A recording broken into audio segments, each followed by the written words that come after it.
Welcome inside episode 484 of the Locked On Senators podcast. I'm Ross Levitan on the outskirts of enemy territory in Winnipeg, Manitoba, alongside Brandon Piller out on Vancouver Island, and it's a Sens game day. Ottawa hosts Edmonton tonight, 7:30 Eastern, and Pilsy. The team doesn't have to think too far back to have some good memories this time against an Oilers squad.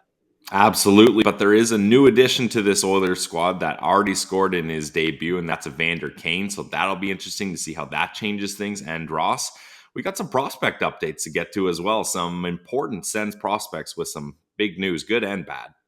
Yes, we'll get into all that and more. This is the Locked On Senators podcast, your team every day. Locked On Senators, your daily podcast on the Ottawa Senators. Part of the Locked On Podcast Network. Your team every day.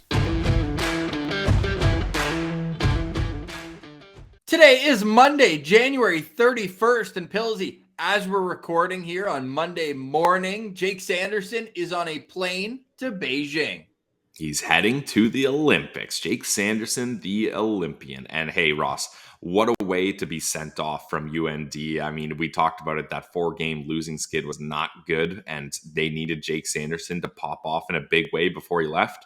And boy, did he ever do that. Safe to say he did. You can go to Twitter at Sens Central and see we retweeted that. Got a lot of play. Shout out Craig Button, Wayne Scanlon. Couple key retweets there, but who wouldn't want to extend this to their following, because Jake Sanderson made an absolute mockery of the St. Cloud State defense. This was, dare I say, Cale Makar-esque. The puck comes across the ice to him. He's wound up as though he's going to one-time it from the hash marks. He then decides, you know what? I miss dances. Pre-COVID, you go there, you bust a move. Well, Jake Sanderson busts 3 or 4 on number 21 for St. Cloud State, sends him tumbling to the ice, then goes backhand. I'm not actually going to finish there. Brings it back forehand and beats the goalie with 8 minutes left in what was a 1-goal game. Sanderson gets the game-tying goal. It's decided in a shootout, but man, this is the type of skill that you can just see transitioning well to the NHL. It's not like he went 1-on-3 down the rush and was just like faster or stronger than guys. This was calculated cold blood killing from Jake Sanderson. Oh, absolutely. And these are the exact skills that everybody doubts him having. And he's showing those doubters, hey, watch that highlight again. I got these skills and I got offensive production. And I can come up in clutch in big moments. So Jake Sanderson really showing that he's an all-around stud defenseman. And I believe he certainly is ready for the NHL. And I can't wait for him to get to Ottawa. Before he gets to Ottawa, he will suit up for Team USA at the Olympics. It's sneaking up quick. The opening ceremonies are coming up this weekend, and then the hockey tournament begins on February 10th. And let's hope Sanderson can get some stat padding right off the bat, because USA is up against China in their opening game before taking on Canada on the Friday. It's going to be fast and furious. Right now, they've only got 3 games scheduled in round robin. And of course, you're worried, like, did I go all the way to Beijing for 3 games? Doubtful, because they've got the quarterfinals as well. You hope that US can mix it in there. But if you look at it, it's 3 games in 4 nights once the tournament gets underway. So you know that Locked On Senators will be all over that. A couple of the games are at 10 o'clock in the morning as well. So the times are all over the place. Couple at 11 p.m. as well. So a little late night action. So this is just going to be really exciting, because the Senators, you think back and you were always scared after 2006 about your guys getting hurt at the Olympics and coming back or not being able to come back. Shout out to Dominic Hasek, who celebrated his birthday over the weekend. But Pilsy, this is going to be such a great experience for him. And shout out to Wayne Scanlon. We already just name dropped him, but he had an amazing article. I don't know. Did you catch that in Sportsnet this weekend? No, I didn't catch it. Oh, that's something to read on the plane ride home. It's an in-depth feature. He chatted with Jeff Sanderson as well. And the really cool story quickly that came from that. And I do want everyone to go read Scanlon's work, guys. An absolute legend in the Ottawa media scene. And he said that Jake made the AAA team as a kid, but Jeff was like, nah, I don't think you're ready. I just want you to feel the puck and not worry about staying at that level. Worry about dominating the one you're already in. And Jake's credited that to being more confident when he has the puck, because he doesn't panic, because he wasn't put in situations growing up where there were 2-3 guys on him right away because they're just bigger, faster, stronger, older. He was able to slowly develop his skills, and now you're looking at the fruits of that labor right now, game in and game out. He had a nice assist on the Friday game. So after being held off the score sheet for 2 straight games, now Jake Sanderson leaves Nodak on a 2-game point streak. Yeah, and Ross, I think that's an incredible learning lesson, because he continued that lesson when everyone was pressuring him to go pro. And he said, look, I could go pro, sure, but I want to dominate down here in college. I want to play in meaningful games with this team. I want to work on some things, and I'll go pro after that. So I think that just goes to show you that a lot of people, you can't be rushing. These are still kids. Like, he's still a kid. Like, you can't rush these guys. I mean, it's crazy to say that as we talk about him going off to the Olympics, but you just can't rush a defenseman, especially. So I think that's a great lesson by Jeff Sanderson, and clearly it's paid dividends. Yes, Jake Sanderson turning 20 in July, one of the latest birthdays from his draft class. And not to throw him under the bus, he's completely acknowledged that he screwed up on Sanderson. And I was listening to Ian Mendes and Scott Wheeler did their little chat room after Wheeler had ranked the Senators prospect pool. And you can go back. We discussed that last week and how similar our lists actually were if you take out the guys who we excluded or he excluded from his list. But one thing he said, he goes, I would still take Owen Power because he has a year more development. And it's like, he's 4 months older than him. Like, that's like Jake Sanderson was that close to being a 2021 draft pick. And it's hard to remember that because the excitement's so high, but this guy's still a teenager. So no pressure, kid. But The whole city of Ottawa is fired up to see him at the Olympics. However, in the meantime, Senators fans can be excited for tonight's game because Erik Branstrom returns. The smooth, silky skating defenseman is back from COVID protocol. And I was worried. Were you worried that DJ was going to hold him out for an extra game or two just to, his classic like Babcock learning experience where it's like, no, got to go with the good players right now. When he works his way through in practice, he'll be back. I was worried about that, but it looks like Brandy will return in his earliest available time, which is tonight. I think the old DJ Smith and the old Erik Branstrom, you might have seen the scenario like that, but DJ Smith is, through default and through literally having no other options, has had to play his young guys. And in results, Erik Branstrom has gotten better opportunities and he's become a better player right in front of our eyes in a small sample size here. So you got to get Branstrom back in this game, especially with the injuries that this team has. And it's going to be interesting to see. Sure, he's back in the game, but where is he going to end up on the lineup? Is he going to go back with Thomas Chabot because they had a lot of success? Or do you keep Lassie Thompson there because they have also had a lot of success? I mean, good problems to have, Ross, right? Like which of our young defensemen is going to play top pair with our franchise defenseman right now? So That's definitely fine. And for me, I would put Brandy back there just because the clock's ticking a little bit on him to really see what he's got before his entry-level deal expires here. Whereas Lassie Thompson, he's got a long leash, right? And he'll likely be back in Belleville when Zaitsev comes back. So I'd like to give it to Branstrom here.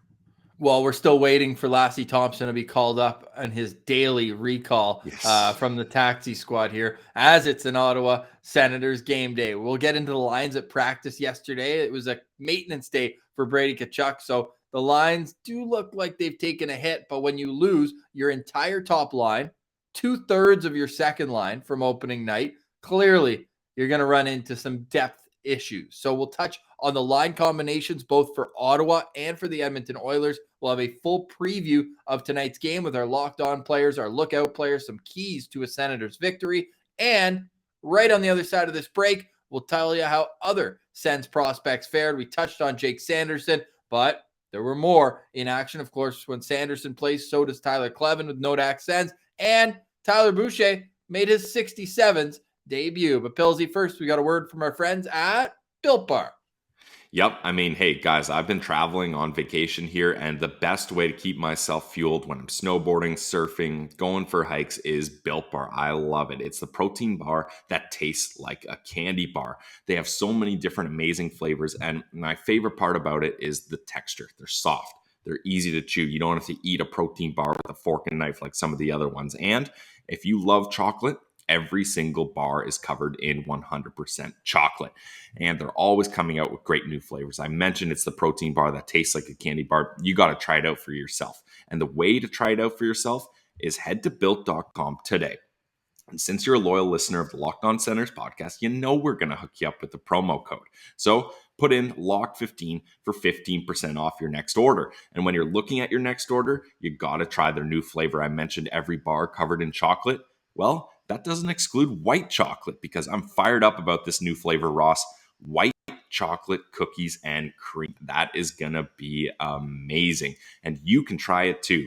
Go to built.com today. Use the promo code LOCK15 for 15% off your next order, and you can try the delicious white chocolate cookies and cream. So it's Built Bar, the protein bar that tastes like a candy bar.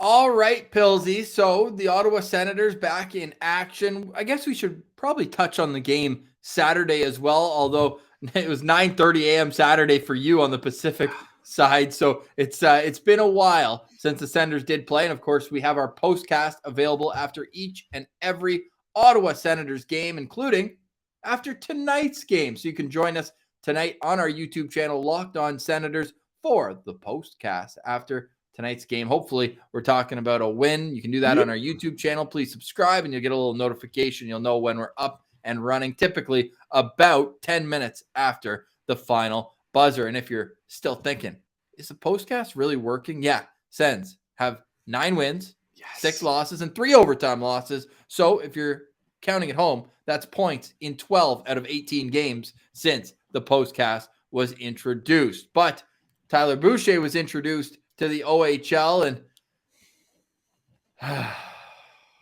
well, he lasted 2 shifts. Yeah, and guys, I apologize for being a party pooper, for raining on the parade. And Ross, when you in the last episode, when you said, "All right, how is Dave Cameron going to get Boucher fired up?" I said, "Whoa!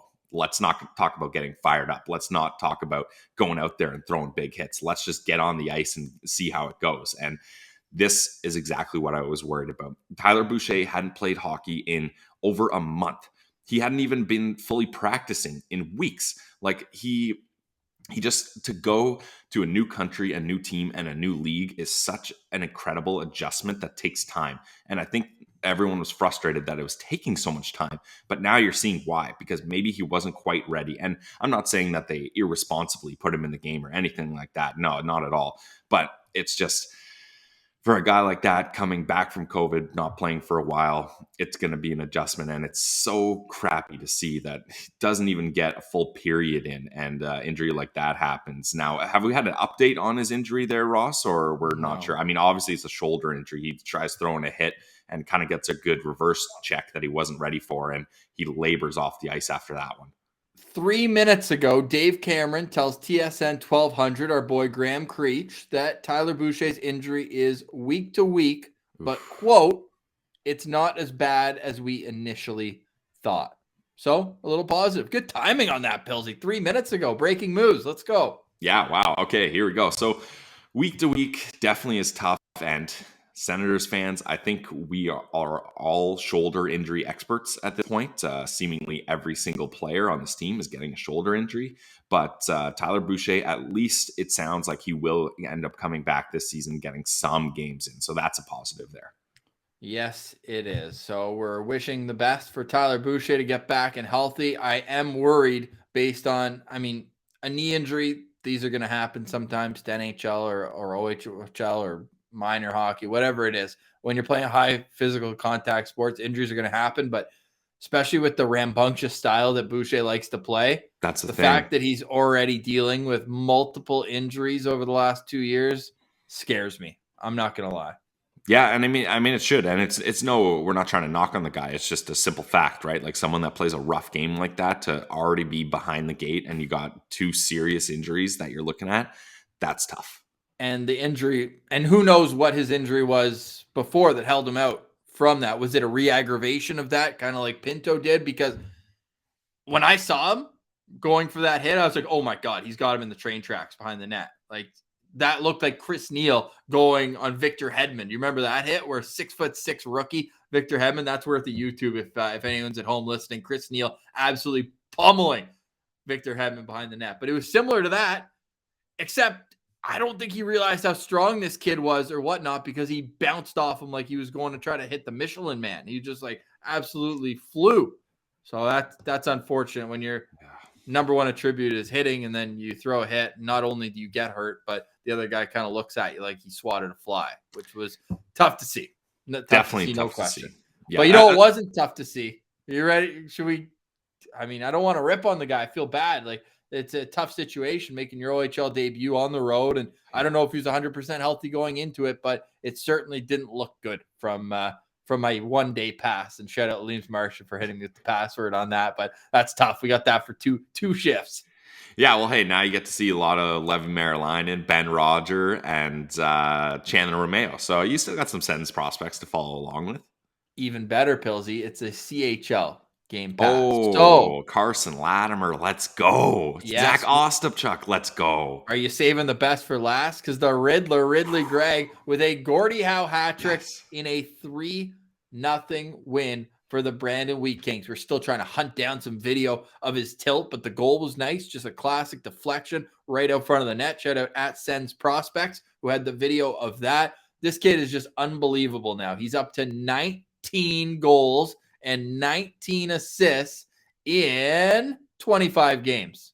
38 points in 25 games. The captain of the team. He is every bit worth the price of admission. I'm looking forward. Brandon's in Winnipeg in a couple weeks. I'm going to make sure to get out and see him up close and personal. But, man, the guy still plays fire. He's still hitting. He's still doing everything he needs to do to be successful. And we're seeing a little bit of murmurs that maybe they need to get the emergency call up in Ottawa with the injuries they're facing.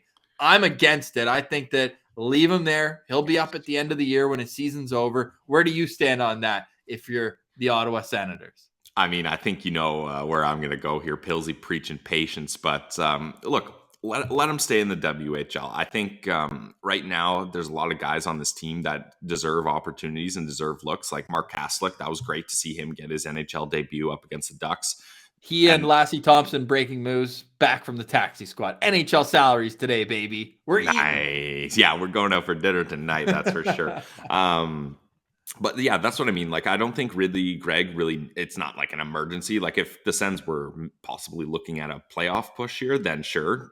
I'll sign Jake Lucchini first. Let's get that kid off. Honestly, the guy's a legend. They're still, they're currently working on the statue in Belleville right now for Jake Lucchini. But I think Greig will get his time and let him continue to dominate. Let him continue to get that confidence because we love to see it. Pillsy, little wrench too, if they call him up. Still has a game suspension to serve. Oh, classic Ridley. Classic. That's so good. Yeah, from the game we were at, of course. Yeah. That's the Ridley Greig hat trick when you get a amazing highlight reel goal and kicked out of the game. But a Gordie Howe hat trick, it'll do. And he had the extra 2 minutes for unsportsmanlike conduct when he got the fighting major as well. Zack Ostapchuk had an assist yesterday in Vancouver's game against the Kamloops Blazers, which was good to get back in the score sheet because in the last 3 games, he was -4 with no points. Although, pretty decent numbers in the face-off circle, and he himself got in a fight the other night. So this Sens prospect group, tough, no question about that. And I'm checking in on our boy Lats. What's going on with Carson Latimer? Had an assist on the Wednesday. They haven't played since the 25th, so no recent action for Lats here with the Prince Albert Raiders. Now, Pillsy, last prospect update, actually, we got Leevi Meriläinen, as you mentioned, and this kid, his numbers, it's strange. Like, the numbers aren't really there, but he keeps winning. It's and junior hockey. Last weekend, he had a shutout, but for me, the biggest thing this year, like an 887 save percentage, but you still have 18 wins. Yeah.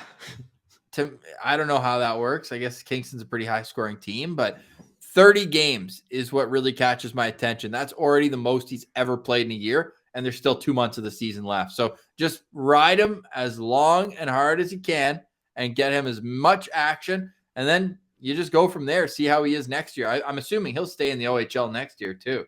Oh, yeah, I think so. And I think I saw a stat where he's perfect in the shootout, like 11 for 11 or something like that. Like, yep. And we talked about it last week. In the shutout game he had, He had 2 penalty shot saves Yeah. in the same period. So make that 13 for 13 on shootout attempts. This guy loves going mano a mano. Eh? Yep. Like you can't beat him, and he's confident. And sure, yeah, those stats don't look great, but it's junior hockey goalie, so it's run and gun type hockey. Defense isn't exactly on the forefront of a lot of these guys in their draft year. They're trying to make highlight reel plays and impress the scouts. So if you're a goalie and that's happening, as long as you're getting the dubs, and as long as when you're not worried about a crap defense just blowing coverage in front of you, penalty shot shootout, you're lighting up and you're shutting the door. That's pretty incredible. So Leevi Meriläinen continues to do what he's been doing ever since the Sens drafted him.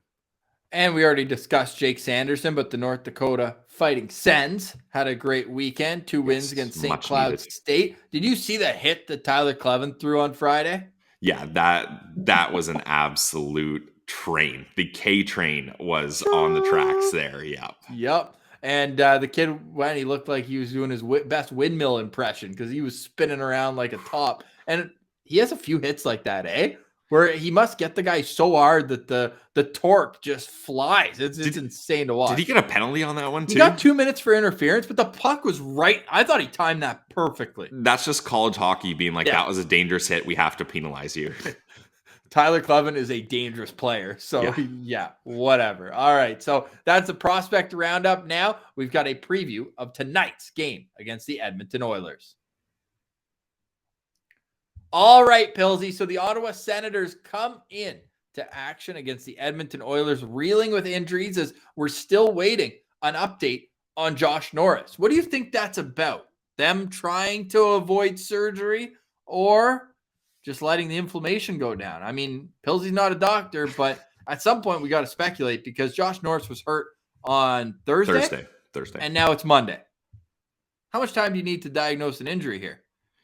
Brandon Piller, not a doctor, so not sure. But it is strange, especially with all the, like we talked about, all the experience with shoulder injuries that this staff has, that they wouldn't be able to do it. But I think maybe you're onto something, Ross, here. They're maybe trying to bide their time and see, okay, do we need to do surgery on this, or can we try to get through it here? And I think, I don't know, again, the Sens are in a situation where it might be best to do whatever's best for Josh Norris long term. Now, whether that's having the surgery or not having the surgery, again, I don't know. But whatever they need to do to make sure that he's properly re-put into this lineup. And DJ Smith talked about it. He won't play until they're 1,000% sure that he's ready, because the last thing they need is Josh Norris with the Shane Pinto incident, right? So I think they're going to play this one very safe. And hey, it's next man up, and we've seen guys step up, and Tim Stützle is going to get a big showing while Josh Norris is out here. So that's going to be very interesting to see how that goes long term. Yes, because in the short term, I would say it's gone pretty successfully. Shane Pinto is the reason. Sorry, I had two thoughts at the same time there. Shane Pinto, I think, coming back a little early, and he said it on Volume of Thought last week. Like, he wanted to come back. He was telling he had Pittsburgh circled, the team he grew up cheering for. He wanted to play against Crosby, and it just didn't work out that way. Yeah, that was brutal to watch. Damn. But if you're Josh Norris, and Sens prospects pointed out that he actually had shoulder surgery 2 years ago after the World Juniors, you have to be as conservative and cautious as possible with Josh Norris's injury right now. But what I was going to say was, in his last 2 games, Tim Stützle now averaging 24 minutes of ice time. And that is a great test here as the now 20-year-old really starts to get going at the NHL level. So I think that's a great transition here into the lines for tonight's game against the Edmonton Oilers. And we don't know exactly what it is. There is one placeholder here at left. Trying to find it. I already mentioned that Brady Tkachuk missed yesterday's practice with maintenance, as DJ Smith put it. So Cole Reinhardt getting a little bit of a pat on the back for a good effort in his year and a half now of pro hockey. He gets a chance to come up and practice with the big squad. He's at left wing with Stützle and Ennis, but you can be sure that Brady Tkachuk, already announced in tonight, will be up in that spot. So we'll get an extended look at Stützle and Tkachuk, which will be nice. Tyler Ennis gets the chance on a right wing role there. Second line, this one's a little more interesting here. As we saw, this was like the fourth line, quote unquote, the other night. Tierney, Formenton, and Gaudette. We'll see if their offensive outburst can continue. You got Nick Paul between Zach Sanford and Austin Watson, and then Mark Kastelik with Bishop and Igor Sokolov on the fourth line. On defense, Thomas Chabot, Lassie Thompson, Nick Holden, Artem Zub, and the franchise. Eric Branstrom returns to play with Josh Brown. And DJ Smith also announcing Matt Murray will get the start in goal. He's 3-6-2 on the year, 9.294 goals against average, and a 906 save percentage. Let's start in goal, Pilsy. Your thoughts on Matt Murray being the goalie of choice for tonight? Love it. Love it. I think this is the right choice. And Ross, I know this is like low bar, but how nice is it to see Murray's stats under 3 goals against and over 900 save percentage? It's been a while since we've seen that. And again, I realize what I'm saying isn't a monumentous, it's not historically amazing. Impressive. Yeah, exactly. But it's a step in the right direction. And Murray's been playing really well lately. And I think there is some merit to what I was thinking with the 12:30 start for the Senators, that Murray, I don't think that's the right kind of game for him, because I feel like he needs routine, he needs time, and I don't think he was ready to jump into that game. So I think it was the right move to go to Forsberg, and now you're getting a regular start. Murray's back in, and Murray's seen the Edmonton Oilers recently, like we talked about, and that game ended up going well. So I'm happy that Matt Murray's getting the start here. Yes, so am I. The Senators are in New York tomorrow to take on the Islanders, their final game before the NHL All-Star break for the next week. After that, I'm also excited to see what Igor can do again. Of course, we're always going to be following and excited for his success. He's gotten unlucky in the sense that he was a -2 on Saturday, Pilsy, but what are you going to do? Like, just because he's on the ice, the guy comes out from around the net and puts a stinking a pass on net, and it goes under Forsberg's pad. So it just kind of shows you what kind of flawed stat the plus minus can be. But -4 in 2 games, it's like the Adam Gaudette stat line, but without a little offense added in there to start his career with the Senators last month. But man, I just want to see Igor do well. I thought Kastelik brought great energy on that game Saturday. Only played about 6.5 minutes, but he was talking. It was pretty cool for him to take a face-off against Ryan Getzlaf, a couple old Calgary Hitmen captain alumni there. So hopefully Kastelik's a little longer leash tonight. I wouldn't mind seeing that, maybe up to 10 minutes against an Oilers team, but you have to be careful because the Oilers are so strong down the middle with McDavid, Draisaitl, Nugent Hopkins, and maybe you pair them up against their fourth line and Ryan McLeod, but Derek Ryan, a veteran's on that line too. So, and the Senators they're testing their depth. There's no question about that tonight. Against the Oilers. Since we have their lines, we'll pull them back up right now. Who's your locked-on player for tonight's game, Pilsy? My locked-on player is going to be Adam Gaudette. I mean, this guy has been on a hot streak. If you haven't read Ian Mendes' article, obviously you guys know I reference it quite often, but Adam Gaudette's 5-on-5 stats and points per 60 are some of the best in the NHL in this recent stretch. So to have that for a guy who picked up on waivers is pretty damn impressive, and he's getting a pretty good opportunity here. I mean, it's too bad he's not playing with Stützle and Formenton, but Formenton, Tierney, Gaudette. Tierney and Gaudette have had some chemistry in the past, so I think that's still a good combo, and he's going to get second-line minutes. When Gaudette's been playing, 13, 14, 15 minutes, he's been able to produce at a much better rate. So I think we're going to see something from here, and again, I'll say it. If they go to the shootout, Ross, I would love to see what Adam Gaudette can do in a shootout. Yep, I like that as well. I'm going to go with one of their guys who was used in the shootout. I'm going with Tyler Ennis, man. This guy, how can I not? He's got points in 3 of his last 4 games, 4 goals, 1 assist during that span since being a healthy scratch in the games before that. So I like Ennis. I like his line mates tonight. I think Brady's a great partner for him up front as a guy who can create space. Funny, we both took right wingers while the 2 top right wingers on this team are out. So let's hope that they can plug in and play well, because for me, Tyler Ennis, it's a little extra, right? A revenge game of sorts. Mm-hmm. The Senators sent Ennis to his hometown team in Edmonton a couple trade deadlines ago. It didn't work out too well there, I would say. Certainly not the numbers he put up with Ottawa, but he's never really played well against the Oilers. Only 1 goal in 13 games, 5 assists during that span. And I mean, what better night tonight than open the floodgates for the best to ever lace him up? He had a great media availability this morning, making some jokes and all that. So, hey, he's feeling good. He's feeling confident. He's in a number one role right now. So I got my eye on Tyler Ennis tonight, see if he can continue that great effort because, I mean, we talked in the postcast, but we got to give a little extra stick tap for that goal against the Ducks. The only goal the team scored, they lose 2-1, but my God, what a play to bat down that rocket ship of a pass.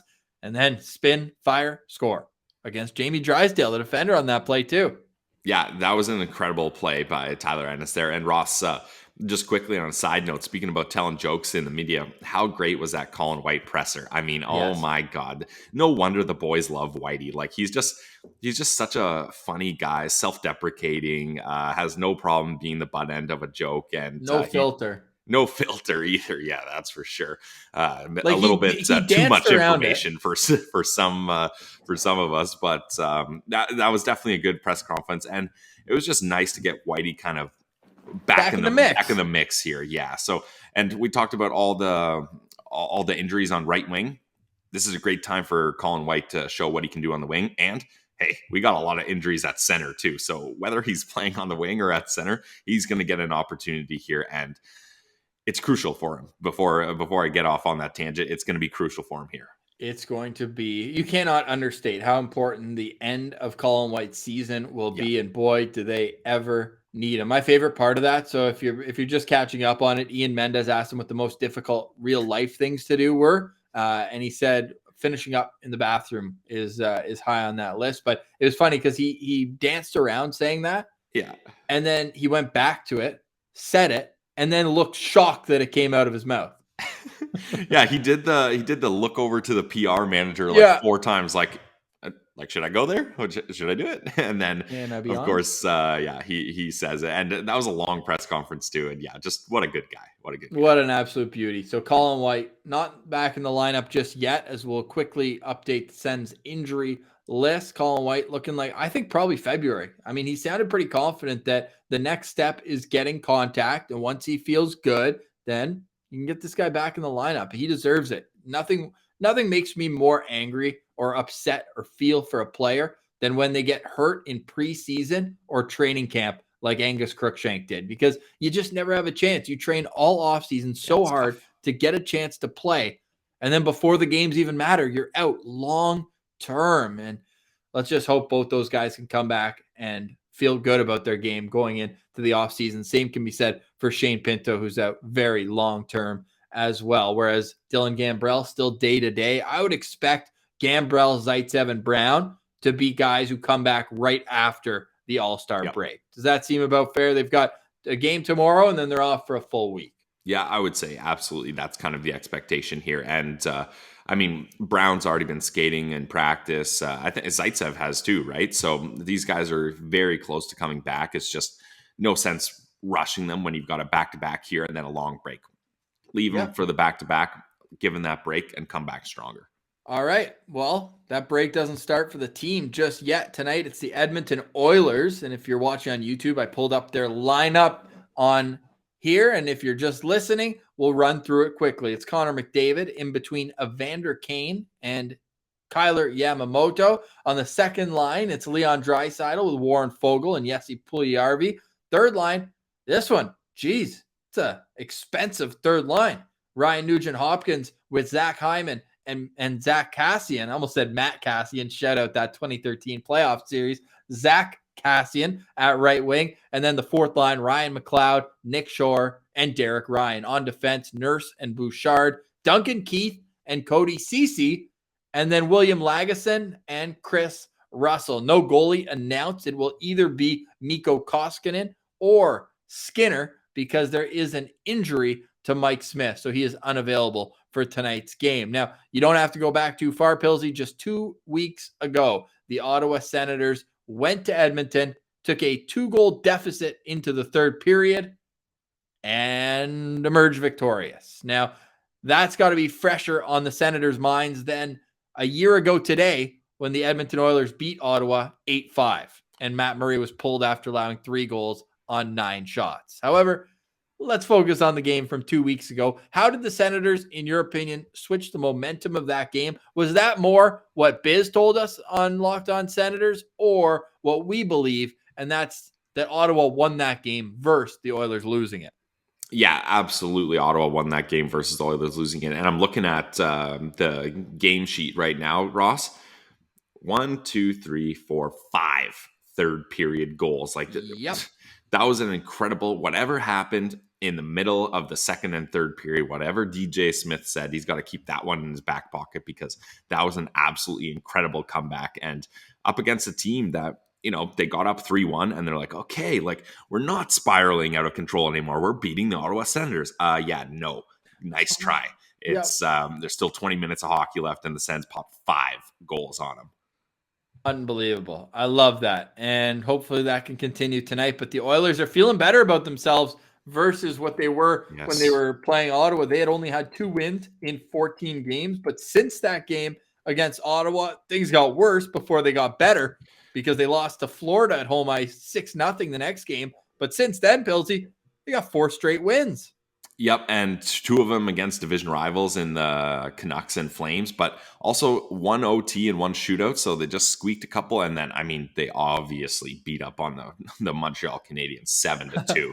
I did an update, and hey, thanks everyone for writing the nice messages. I did not expect that starting the job at CJOB, but that does not change anything about the show. But my update, to get back to the point, was I said, the Habs held Connor McDavid pointless. The only problem was everybody else. The Oilers had 5 players with multi-point games, and they dominated Montreal 7-2. So they held McDavid to nothing. That's got to be something for the Habs. The Sens did that too, but whoops, they won that game 6-4. Yeah, exactly. So, hey, the only problem is Connor McDavid isn't held off the score sheet often twice in a row. So if you're the Senators, I'm going to take the low-hanging fruit here. I'll actually give you 2 because obviously you have to look out for Connor McDavid every time he's on the ice. He and Draisaitl, of course, set the record last year, most single-season points against the Ottawa Senators. They obviously won't do that this year, only playing 2 games. I think I can go out on a limb and say that. Now, that game against Ottawa, I want to say, can confirm now, Connor McDavid, 0 points, -2.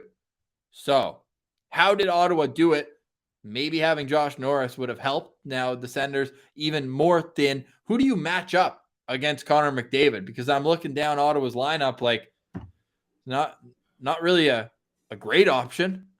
No, I don't really have an answer for you here, Ross. It'll probably be Nick Paul, though. But the thing is, then you're leaving Draisaitl's line for someone else to have to deal with, right? And Draisaitl has more points than McDavid, so there's not a good answer here. I think maybe you go Stützle just to kind of, hey, you're going to be a number 1 center for a while. We're going to give you the number 1 center tasks and see how that goes, because then you get Brady Tkachuk on that line too, and that helps out a little. So I think that's the way I would go, especially I'm going to transition into my lookout player here, Ross, if you'll allow me, especially if you look at that left wing on that Oilers top line now, it's Evander Kane.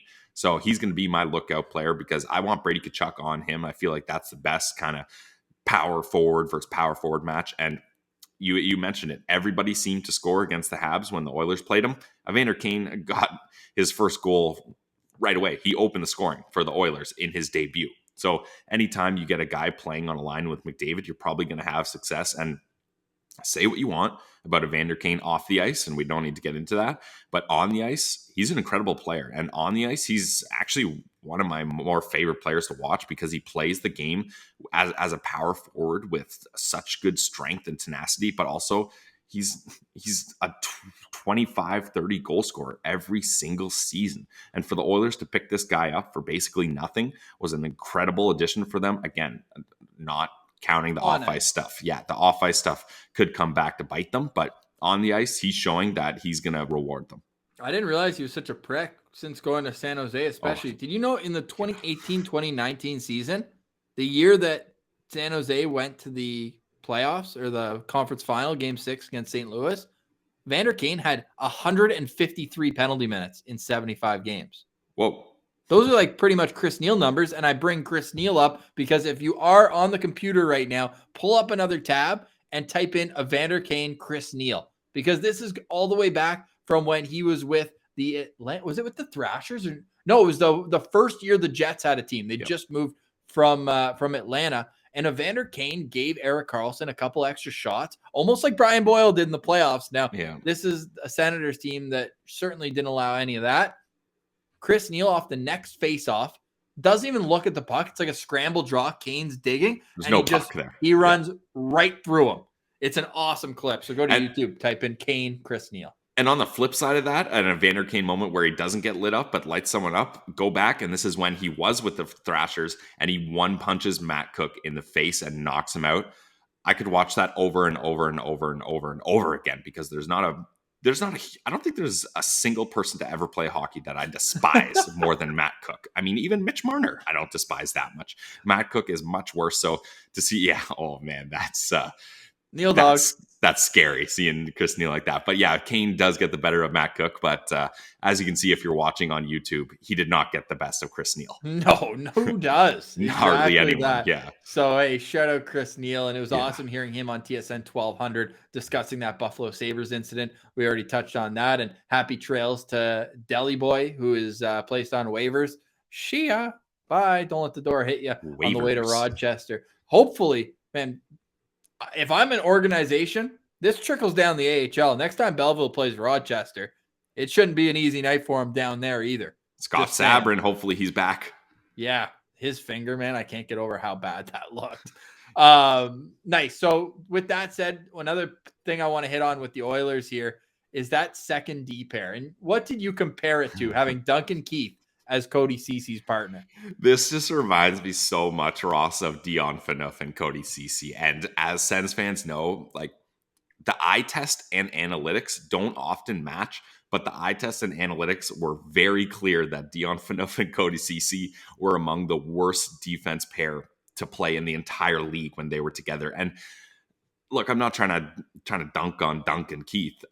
He's obviously in the twilight or the last years of his career here, but putting was Dion. Yeah, so was Dion, exactly. But putting a guy like Duncan Keith where he is with a guy like Cody Cece just doesn't seem to make a lot of sense to me. So let's hope they can beat up on that defense pair, especially if you get some speed like Formanton and Gaudette up against that line. Look out.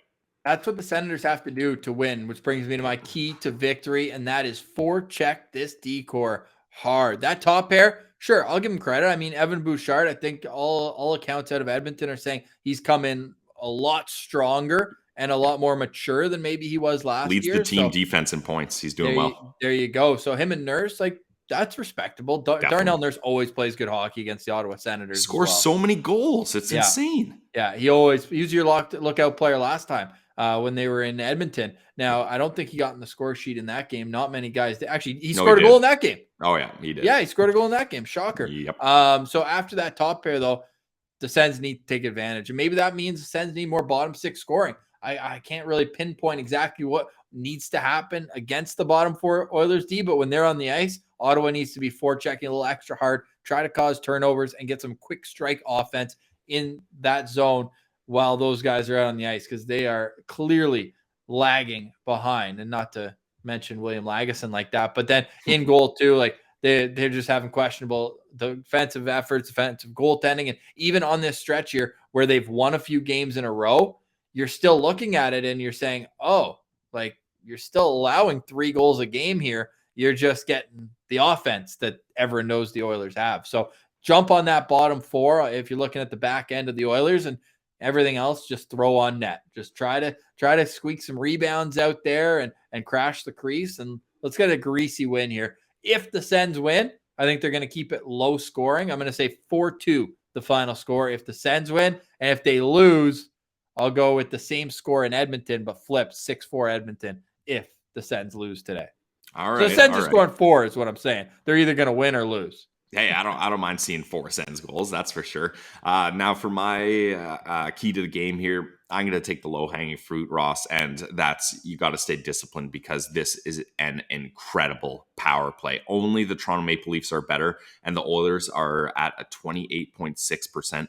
Ross, they started the season at like 50%. Now, I know that was maybe the first 5 or 6 games or whatever, but like they are just so dangerous. Anytime you can stack up that first power play unit. Now, let me take a look at the power play unit lines here.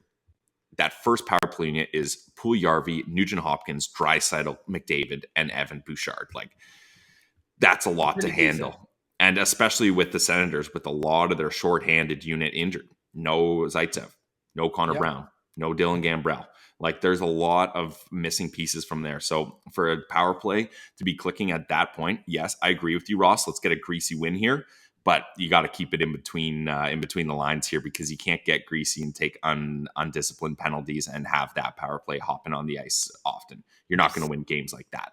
Sens PK has been really good, though, since this whole stretch started, right? Like, they've only allowed one power play goal against since January 13th. Since the first game in January 1st, the game we don't talk about, they allowed a power play goal. Since then, they've allowed 2 on 23 attempts. And if you go just from the Buffalo game, as everyone has that kind of bookmark. So in the first Buffalo game, I was like, man, they've played 8 games since then. Yeah.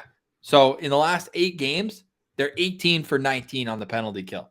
So as much as that symbolizes the Senators getting better, it also kind of means to me that the Oilers are due here, as the Oilers went 1 for 3. So that one power play goal that they allowed was against the Edmonton Oilers. They allowed 1 to Pittsburgh as well in the new year. So I agree with you. The power play is clearly electric for the Oilers, but if you're the Sens, you can look at the numbers here and say, wait, but as good as our PK has been, our power play is only 2 for its last 22 attempts. And if I take away that Sabres game, so since the game in Pittsburgh, 1 for its last 17.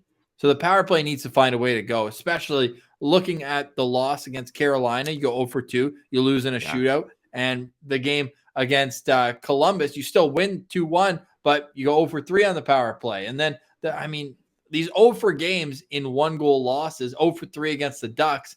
And that second period, they ended the second period with the power play, and then they had another one at the start of the third, and weren't able to convert on either of them. So I just want to see special teams go in the direction of the Senators here. So that's a good key to victory for sure. Yeah, but Ross, I'll give the Senators power play a little bit of leniency here, because no Norris, no Batherson. Like Shabbat talked about it, like trying to set up that power play without your go-to one-timer from Norris, without a guy that can facilitate the puck like Drake Batherson. Like, he has to change his entire mindset of how he works this power play now, and that's a big loss. So for them not to be able to contribute on the power play without their 2 top scorers, I think is to be expected.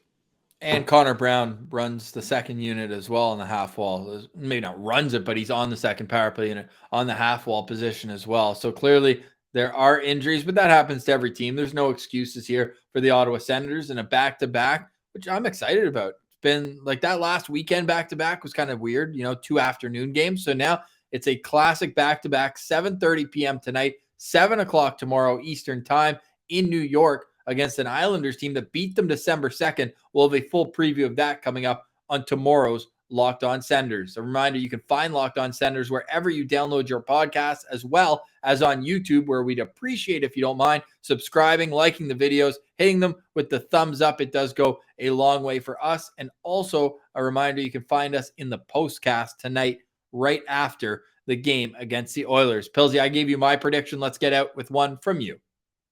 I'm gonna say, a little low scoring as well. I'll go 3-2 Sens in OT. Let's get an OT goal here. I don't want to see this game go to shootout up against the Edmonton Oilers. That's for sure. And if the Oilers win, I think they might run away with it. I'd say 5-2 if the Oilers win.